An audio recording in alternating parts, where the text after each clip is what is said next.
అతనికి చమత్కారంతో కూడిన ప్రశ్నలు అంటే చాలా ఇష్టం. ఆ ప్రశ్నలకు సమాధానాలు ఇచ్చేవాళ్ళు అంటే ఇంకా ఇష్టం. అందుకే అతన్ని మరియు అతని మిత్రుని పేరుతో ఎన్నో కథలు ఈరోజు మనకి అందుబాటులో ఉన్నాయి. ఇంతకీ అతనెవరు? అతనికి గ్రేట్ అనే బిరుదు ఎందుకు వచ్చింది? ఇప్పుడు మనం తెలుసుకుందాం. ఇప్పటికే అక్బర్ బీర్బల్ల గురించి నేను చెప్పబోతున్నాను అని మీకు అర్థమై ఉంటుంది. మిమ్మల్ని ప్రతిరోజు నవ్వించడానికి, కొత్త కొత్త కథలను చెప్పడానికి మీకోసమే మేము కొత్త ఛానల్ క్రియేట్ చేశాం. ఛానల్ పేరు తెలుగు మోజో కథలు. మళ్ళీ వినండి, ఛానల్ పేరు తెలుగు మోజో కథలు. అక్బర్ బీర్బల్ల మధ్య జరిగిన అన్ని సన్నివేశాలని, వాళ్ళ మధ్య జరిగిన కథలని చాలా అర్థవంతంగా తయారు చేసి మీకోసం అందులో పబ్లిష్ చేస్తాం. అక్బర్ బీర్బల్కు సంబంధించిన కథలని తెలుసుకొని మీరు ఆనందపడడం కోసం తెలుగు మోజో కథలు ఈ ఛానల్ని సబ్స్క్రైబ్ చేయండి. ఈ ఛానల్లోని మొదటి 1000 మంది సబ్స్క్రైబర్స్లో నుండి ఒక ముగ్గురిని సెలెక్ట్ చేసి మిమ్మల్ని తెలుగు మోజో ఛానల్ ద్వారా, అంటే ఈ ఛానల్ ద్వారా మా తెలుగు మోజో ఛానల్ అభిమానులకు విన్నర్స్గా పరిచయం చేస్తాం. అయితే ఆలస్యం ఎందుకు? తెలుగు మోజో కథలు అనే మా కొత్త ఛానల్ని సబ్స్క్రైబ్ చేయండి, విన్నర్గా నిలవండి. ఇప్పుడు అసలు కథలోకి వెళ్దాం. అక్బర్ బద్రుద్దీన్ మహమ్మద్ అక్బర్గా ఉన్న అతని పేరు జలాలుద్దీన్ మొహమ్మద్ అక్బర్గా మార్చబడింది. అతను పుట్టిన తేదీ అధికారికంగా అక్టోబర్ 15, 1542కి మార్చబడింది. నాసిరుద్దీన్ హుమాయూన్ కుమారుడైన ఇతడు తన తండ్రి తదనంతరం మొఘల్ సామ్రాజ్యాన్ని 1556 నుండి 1605 వరకు పాలించాడు. మొఘల్ రాజవంశ స్థాపకుడైన బాబర్ యొక్క మనవడు. 1605లో అతను మరణించిన సమయానికి మొఘల్ సామ్రాజ్యం దాదాపుగా 1,00,000 చదరపు కిలోమీటర్ల వరకు వ్యాపించి ఉంది. అక్బర్ తన తండ్రి హుమాయూన్ మరణానంతరం 14 సంవత్సరాల వయసులోనే ఢిల్లీ సింహాసనాన్ని అధిరోహించినప్పటికీ మొఘల్ చక్రవర్తులలో చాలా గొప్పగాడిగా ఖ్యాతి గట్టించాడు. మధ్యకాలంలో ఉత్తర భారతదేశంలో రాజకీయ సంబంధమైన విషయాలలో ప్రబలంగా ఉండే టర్కీయులు, మంగోలియులు మరియు ఇరానీయులు అను 3 జాతుల వారు ఇతని పూర్వీకులు. తన సామర్థ్యాన్ని చూపించి ఉత్తర మరియు మధ్య భారతదేశాన్ని తన ఆధీనంలోకి తెచ్చుకోవడానికి అతనికి 2 దశాబ్దాల కాలం పట్టింది. అతని పాలనలో ఆఫ్ఘనిస్తాన్ జాతులపై యుద్ధాలను ప్రకటించడం ద్వారా షేర్షా యొక్క పస్తూన్ సంతతి వారి నుండి వస్తున్న బాహ్య సైనిక బెదిరింపులను అరికట్టాడు మరియు 2వ పానిపట్టు యుద్ధ హేము అని కూడా పిలువబడి హిందూ రాజు సామ్రాట్ హేముచంద్ర విక్రమాదిత్యను ఓడించాడు. శక్తివంతమైన రాజపుత్ర కులం వారితో రాయబారాలు నడపడం ద్వారా మరియు రాజపుత్ర యువరాణులను తన సంస్థానానికి రాణులుగా తీసుకురావడం ద్వారా చక్రవర్తి తన పాలనను స్థిరపరుచుకున్నాడు. అక్బర్ ఒక శిల్పకారుడు, యుద్ధవీరుడు, కళాకారుడు, ఆయుధ తయారీ నిపుణుడు. ఇలా అతనికి ఎన్నో పేర్లు ఉన్నాయి.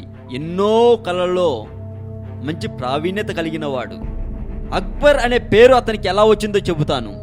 పౌర్ణమి రోజు రాత్రి సమయంలో పుట్టడం వలన అక్బర్ పుట్టినప్పుడు బద్రుద్దీన్ మహమ్మద్ అక్బర్గా నామకరణం చేయబడ్డాడు. బద్ర్ అంటే చంద్రుడు. కాబూల్ హుమాయూన్ స్వాధీనం అయిన తరువాత దుష్ట శక్తులను తరిమివేయడానికి అతని పుట్టిన తేదీ మరియు పేరు మార్చబడ్డాయి. ప్రసిద్ధి చెందిన పురాణాల ప్రకారం గ్రేట్ అనే అర్థం వచ్చే అక్బర్ అను బిరుదును భారతీయ ప్రజలు అక్బర్కి ఇచ్చారు. కానీ నిజానికి అక్బర్ అనే పేరు అతని తల్లికి తండ్రి అయిన షేక్ అలీ అక్బర్ జమీ పేరు నుండి పెట్టబడింది అంటుంటారు. ఇది కొంతమంది చెప్పుకునే కథలు మాత్రమే. మరి కొంతమంది చెప్పేవి వింటే కంగు తినాల్సిందే. అసలు ఏం జరిగింది అంటూ ముక్కు మీద వేలు వేసుకోవాల్సింది. ఇంతకీ ఇంకొంతమంది చెప్పుకునే దాని ప్రకారం ఏం జరిగిందో ఇప్పుడు నేను చెబుతాను. మొఘల్ వంశాన్ని స్థాపించిన వాడు బాబర్ చక్రవర్తి. ఆయన కుమారుడు హుమాయూన్. తండ్రి తర్వాత హుమాయూన్ చక్రవర్తి అయినాడు. వీరి రాజధాని ఢిల్లీ. భారతంలో వర్ణించబడిన హస్తినాపురం ఇప్పుడు ఢిల్లీ అని పిలువబడుతుంది. హుమాయూన్ చక్రవర్తి సింహాసనం అధిష్ఠించేటప్పటికే రాజ్యం అల్లకల్లోలంలో ఉంది. అయినా హుమాయూన్ అధైర్యపడలేదు. రాజ్య రక్షణ కోసం ఎన్నో యుద్ధాలు చేశాడు.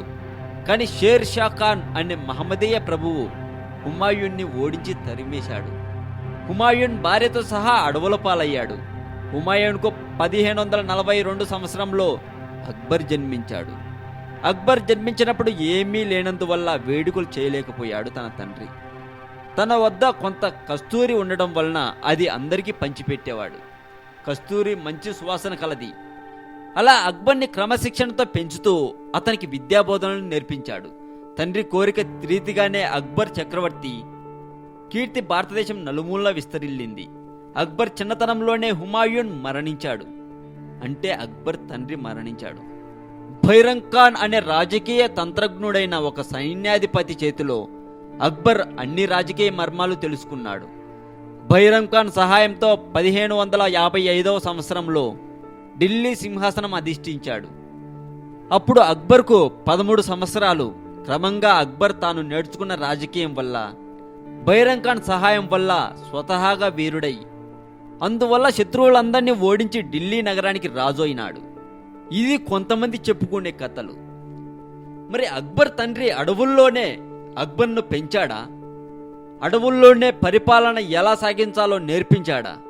వీటన్నిటికీ సమాధానం మీకు దొరకాలి అంటే ఇప్పుడే, ఈరోజే, ఈ క్షణమే తెలుగు మోజో కథలు ఛానల్ని ఓపెన్ చేసి చూడండి.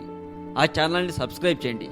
అందులో అక్బర్ బీర్బల్కు సంబంధించిన కథలు, అక్బర్ జీవితం గురించి ఇలా ఎంతో సమాచారం ఈ రోజు నుండే పబ్లిష్ చేస్తాం. ఆలస్యం చేయకుండా తెలుగు మోజో కథలు ఛానల్ని ఓపెన్ చేసి అక్బర్కు బీర్బల్కు సంబంధించిన సమాచారాన్ని తెలుసుకోండి. కానీ ఒక్క విషయం మర్చిపోకండి, తెలుగు మోజో కథలు ఛానల్ను సబ్స్క్రైబ్ చేసిన మొదటి 1000 మందిలో నుంచి ఒక ముగ్గురిని సెలెక్ట్ చేసి ఈ తెలుగు మోజో ఛానల్ ద్వారా మా మోజో అభిమానులందరికీ మిమ్మల్ని విన్నర్స్గా పరిచయం చేస్తాం. అయితే ఆలస్యం ఎందుకు? తెలుగు మోజో కథలు ఛానల్ని సబ్స్క్రైబ్ చేయండి, విన్నర్ అవ్వండి. ఈ వీడియో మీకు నచ్చితే లైక్ చేసి మీ ఫ్రెండ్స్కి ఫేస్బుక్ ద్వారా షేర్ చేయండి.